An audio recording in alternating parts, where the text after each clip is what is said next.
नमस्कार दोस्तों, स्वागत है आप सभी का यूपी रेगुलर क्लासेस के इस ऑनलाइन प्लेटफॉर्म पे।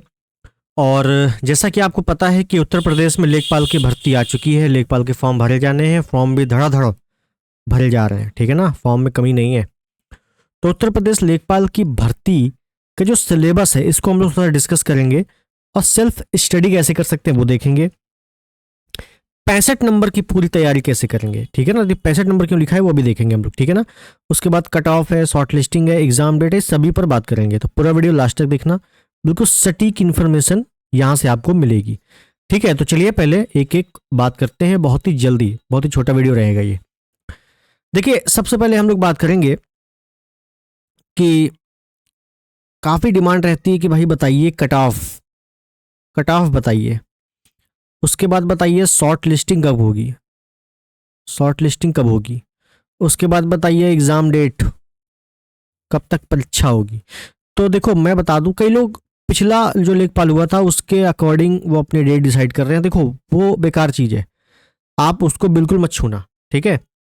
उसके बारे में बिल्कुल मत सोचना। जो पुरानी भर्ती हुई थी, पुरानी भर्ती में चुनाव होने थे, सॉरी हो चुके थे, यहाँ पर चुनाव होने हैं, ठीक है, ये ध्यान रखिएगा। तो कट ऑफ के लिए मैंने आपको बता दिया है कि आप अपना कट ऑफ रैंक कैसे निकाल सकते हो, उसके अकॉर्डिंग कैसे करोगे। तो पूरा पुराना वीडियो देख लेना, मैंने वहाँ पे बिल्कुल सटीक कट ऑफ बताई हुई है, ठीक है। शॉर्ट लिस्टिंग वहाँ भी मैंने बताया था कि भाई मार्च में हो जाएगी शॉर्ट लिस्टिंग, और एग्ज़ाम डेट आपका मई या जून। देखो चांसेस पूरे हैं कि मई में 90% हो जाए, लेकिन कुछ भी अगर दिक्कत हुई तो जून के फर्स्ट हाफ में ये हो सकता है, ठीक है ना। ये 100% है, ठीक, ये ध्यान रखिएगा। कुल मिला के काफ़ी जल्दी ये भर्ती होगी, लेखपाल की भर्ती बहुत जल्दी होगी। पहला विज्ञापन यही आया है तो पहली भर्ती कंप्लीट यही होगी, ध्यान रखिएगा, ठीक है। बहुत ज़्यादा आयोग लेट नहीं करने वाला। और आपको पता है कि जो डीवी होता था उसको आयोग अब ऑनलाइन कराने की फिराक में है। ऑनलाइन कि जो भी डॉक्यूमेंट है उसको ऑनलाइन सबमिट किया जाए, ठीक है। तो इसकी वजह से टाइम और बचेगा, ये थोड़ा सा ध्यान रखिएगा। तो जो भी लोग सोच रहे हैं पेपर बहुत ही लेट होगा तो वो थोड़ा सा सतर्क हो जाएं, ठीक। अब बात करते हैं थोड़ा सा सिलेबस की। देखिए सिलेबस आपके सामने है, बहुत बार आपने सिलेबस देख लिया होगा। सिलेबस बिल्कुल नया है और ये सिलेबस बिल्कुल पिट जैसा है ना, पिट जैसा है। अच्छा बताइए लेखपाल की तैयारी कैसे करनी है। तो देखो पहली चीज़ तो जो लेखपाल में सेलेक्ट होगा वो 60 अराउंड अराउंड होगा, ठीक है ना। जिसके पेट में 60 नंबर के करीब होंगे वही शॉर्ट लिस्ट होगा। और जिसने पेट में 60 नंबर लाया तो वो, इसका मतलब है कि वो पहले से पढ़ चुका होगा ना, काफ़ी चीज़ें वो पहले से पढ़ा होगा, काफ़ी चीज़ें उसको जानकारी होगी, तभी तो वो 60 नंबर ला पाया, है कि नहीं। तभी वो 60 नंबर ला पाया, तभी वो मेंस में बैठेगा। इसका मतलब है आपको बहुत ज़्यादा चीज़ें नई नहीं पढ़नी है, ये ध्यान रखिएगा, ठीक है। कई लोग कंफ्यूजन में है कि क्या पढ़ें। भाई साहब आपने अगर 60 स्कोर किया इसका मतलब है आप काफ़ी हद तक काफ़ी सारी चीज़ें पढ़ चुके होंगे, है ना। तो बस थोड़ा सा उसको पॉलिश करना है। तो देखते हैं थोड़ा सा। देखिए भारतीय राष्ट्रीय आंदोलन है और इतिहास है। अब इसमें आपका इंडियन सॉरी एंशियंट हिस्ट्री भी आ गया, मॉडर्न हिस्ट्री भी आ गया, मिडवल हिस्ट्री भी आ गया, सारी चीज़ें आ गई। अब क्या हिस्ट्री छोटा मोटा है, बहुत ब्रॉड सब्जेक्ट है ये। और आना कितना है, 5 नंबर का, ठीक है। बस यही आपको थोड़ा सा समझना है। उसके बाद पॉलिटी है, पॉलिटी में बहुत सारी चीज़ें हैं, आनी कितनी, 5 नंबर की। भारत का पूरा भूगोल और विश्व का पूरा भूगोल, भूगोल पढ़ने में लग जाओगे तो हो सकता है 6-7 महीने बीत जाए। आना कितना है, 5 नंबर का। और भारतीय अर्थव्यवस्था, सामाजिक विकास, अगर आपने पेट का जो सिलेबस देखा होगा उसमें कुछ इकोनॉमिक्स का पार्ट है जो मूलभूत इकोनॉमिक्स है, ठीक है ना। बिल्कुल वही चीज़ है इसमें भी। ग्राम समाज, ये तो भाई पिछली बार भी सबके लिए नया था और ये नया ही रहेगा, आगे जो भर्ती आएगी उनके लिए भी नया रहेगा। करंट अफेयर 5 नंबर का है। साइंस एंड टेक्नोलॉजी 5 नंबर का है। टेक्नोलॉजी देखिए यहाँ पे प्रौद्योगिकी दिया हुआ है। टेक्नोलॉजी का मतलब है आपसे इसरो, नासा, कौन से उपग्रह छोड़े गए, कौन सा क्या है, ठीक है ना। तो ये सारी चीज़ें यहाँ पूछी जाती हैं। पर्यावरण, पारिस्थितिकी, आपदा प्रबंधन, कई लोग कन्फ्यूजन है आपदा प्रबंधन क्या है, बहुत ही छोटा चैप्टर है। पर्यावरण आपने अगर पढ़ा हुआ है, ठीक है, सम्मेलन वगैरह या जो भी दिवस वगैरह होते हैं ये सब पर्यावरण में आते हैं, ठीक। काफ़ी अच्छा सब्जेक्ट है पर्यावरण, जब पढ़ेंगे तो मज़ा आएगा इसमें। और आपदा प्रबंधन उसी का एक छोटा सा भाग है, 10 नंबर का है, ठीक है ना। डीआई, डीआई में कुछ नहीं है। पेट में आपने देखिए, पेट 2021, 2022, 2023 और 2025 4 पेट हो चुके हैं, 2-2 शिफ्ट में, यानी कि 8 पेपर हुए हैं। पेट में 8 पेपर हो गए हैं और इसमें जितनी भी डीआई पूछी गई है बस इसी को कवर कर लो, हो जाएगा, ठीक है ना। डीआई में बहुत ज़्यादा आपको नहीं पढ़ना है, डीआई में केवल और केवल प्रैक्टिस करनी है। 10 नंबर के डीआई है, यानी कि 2 डीआई आपसे पूछी जाएगी, ठीक है। तो डीआई बहुत ज़्यादा टेंशन मत लो। हिंदी, हिंदी में रस छंद अलंकार वगैरह कुछ नहीं है, आपको बेसिकली हिंदी का जो मूलभूत सब्जेक्ट है वही पढ़ना है। और हिंदी मैं आपको इसी चैनल पर करवाऊंगा। जो रटने वाली चीज़ें हैं वो तो देखो रटना ही पड़ेगा, ठीक है ना, वो रट लेना। जो मूलभूत कंसेप्ट है हिंदी का, वृत्ति हो गया, पक्ष हो गया, शब्द शक्ति हो गया, है ना, ये कुछ नए नए टॉपिक है जो अमूमन लोग पढ़ते नहीं है, वो सारी चीज़ें मैं आपको इसी में करवाऊंगा, ठीक है। कंप्यूटर, इसके बारे में बात करेंगे, और यूपीजी के कंप्यूटर और यूपीजी के। देखिए, बात करते हैं कंप्यूटर और यूपीजी के। देखिए, कंप्यूटर है 15 नंबर का, और कंप्यूटर सबके लिए नया होगा, ठीक है ना। नया का मतलब है कि हो सकता है जो जूनियर असिस्टेंट दिया हो उसने कंप्यूटर काफ़ी अच्छे से पढ़ा हो, और कंप्यूटर में आपको एडवांस टॉपिक काफ़ी अच्छे से पढ़ना है, जैसे एआई हो गया, ब्लॉकचेन हो गया, डीप लर्निंग, मशीन लर्निंग वगैरह वगैरह, ठीक है। इसके लिए हो सके तो अगर आपको देखो बैच लेना हो तो ले सकते हो किसी का भी, ठीक है ना, मैं मतलब कोई रोकने वाला तो है नहीं, ठीक है।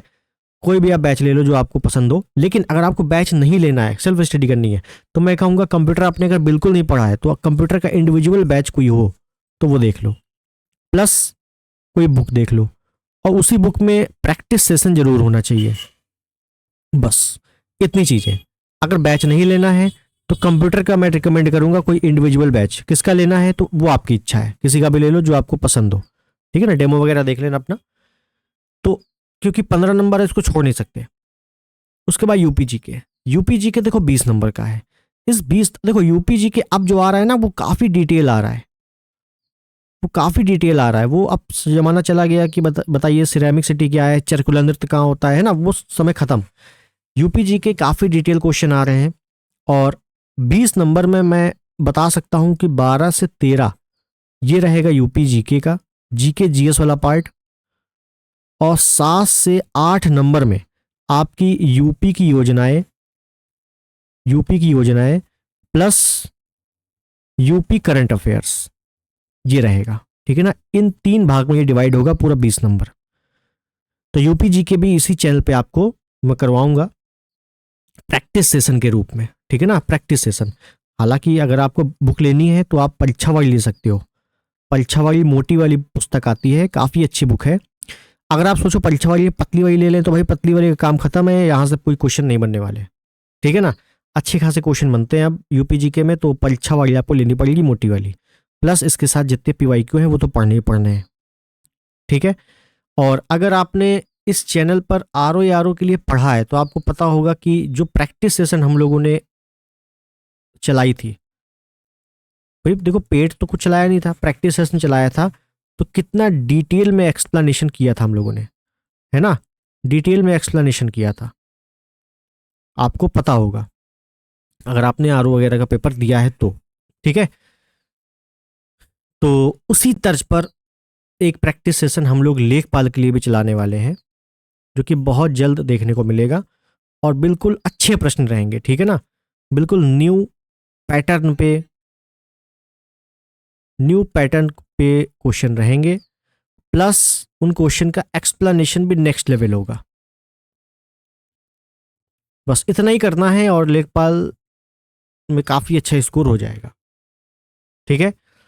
तो कुल मिला के अपने पास देखिए बहुत ज़्यादा टाइम नहीं है लेखपाल एग्ज़ाम में, ठीक है ना, तो ये मत सोचना कि बहुत ज़्यादा टाइम है, लेखपाल एग्ज़ाम में बहुत टाइम नहीं है।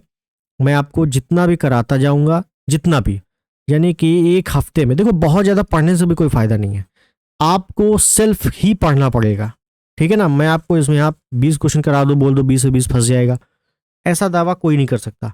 लेकिन ये ध्यान रखिएगा आपने जो पढ़ा हुआ है, आपने अशोक यानी कि मौर्य चैप्टर पढ़ा, उस मोर चैप्टर का अगर मैंने प्रैक्टिस करवाया तो हाँ, ये है कि उस प्रैक्टिस में आपको बहुत अच्छी अच्छी नई नई चीज़ें मिल जाएंगी जो एग्जाम में आने लायक होंगी। ठीक है ना। अगर डिटेल में पढ़ना चाहते हो तो भाई मोर ऐसा चैप्टर है या हिस्ट्री ऐसे चैप्टर है कि आप महीने भर पढ़ते रहोगे, खत्म नहीं होगा। लेकिन आपने पढ़ा, यहाँ प्रैक्टिस की, बस कंप्लीट। ठीक है, इस हिसाब से करना है। जियोग्राफी करेंगे तो जियोग्राफी में आपको पता है, चैनल पे अगर पढ़ते आए हो या जितने भी वीडियो पढ़िए ना, तो एक बार डेमो ले लेना। जितनी वीडियो पढ़ी आर की तो एक बार देख लेना, ठीक है ना। तो उसी तर्ज पे हम लोग क्वेश्चन आंसर करेंगे, प्रैक्टिस करेंगे। ठीक है, यूपीजी की का अलग करेंगे। हाँ, ये मैं बताना चाहता था, एक मिनट रुकिएगा, कि हम लोग प्रैक्टिस किस हिसाब से करेंगे। देखिए, दो पार्ट में करेंगे हम लोग। एक तो जीके जीएस अलग करेंगे और यूपी जीके अलग करेंगे और हिंदी अलग करेंगे। हिंदी में हो सकता है मैं प्रैक्टिस ना कराऊं, मैं आपको चैप्टर बिल्कुल कायदे से पढ़ाऊं कि भाई क्या है इस चैप्टर में। ठीक है ना। तो चैप्टर पहले कंप्लीट कर लेंगे, उसके बाद प्रैक्टिस कर लेंगे, तो जैसा होगा मैं आपको बता दूंगा। ठीक है ना। बाकी हम लोग काफ़ी डिटेल में पढ़ेंगे। बाकी कुल मिला के इतना है कि आपके 60 के अराउंड है, तो आपको बहुत ज़्यादा मतलब शुरुआत से नहीं पढ़ाना। मैं ये नहीं कहूँगा कि जीरो से हीरो, नहीं, आप हीरो पहले से ही हो। 60 नंबर लाना बड़ी बात है भाई साहब, कोई छोटी मोटी बात नहीं है पेट में। तो आप हीरो पहले से हो, बस इस हीरो से सुपर हीरो बनना है, इस हीरो से सुपर हीरो बनना है, बस इतना है। ठीक है। यानी कि अगर मैं जियोग्राफी पढ़ा रहा हूँ तो मैं ये नहीं बताऊंगा कि भारत के पड़ोसी देश में कौन कौन है, पड़ोसी देश में कितने राज्य, कौन से राज्य किस देश से लगते हैं, ये सब बहुत अच्छे से पता है। अब थोड़ी सी हम लोग एडवांस चीज़ें पढ़ेंगे। ठीक है ना। थोड़ी सी बारीकियाँ पढ़ेंगे, डिटेल पढ़ेंगे, बस इतना है। ठीक। तो बहुत जल्दी स्टार्ट होगा ये सेशन, मैं आपको जानकारी दे दूंगा। ठीक है ना। तो इसके लिए आप निश्चिंत रहिएगा, और वीडियो अच्छा लगा हो, चैनल पर नए हो, सब्सक्राइब, वीडियो को लाइक और शेयर जरूर कर देना। ठीक है ना। मिलते हैं अगले वीडियो में या डायरेक्ट प्रैक्टिस सेशन में। नमस्कार।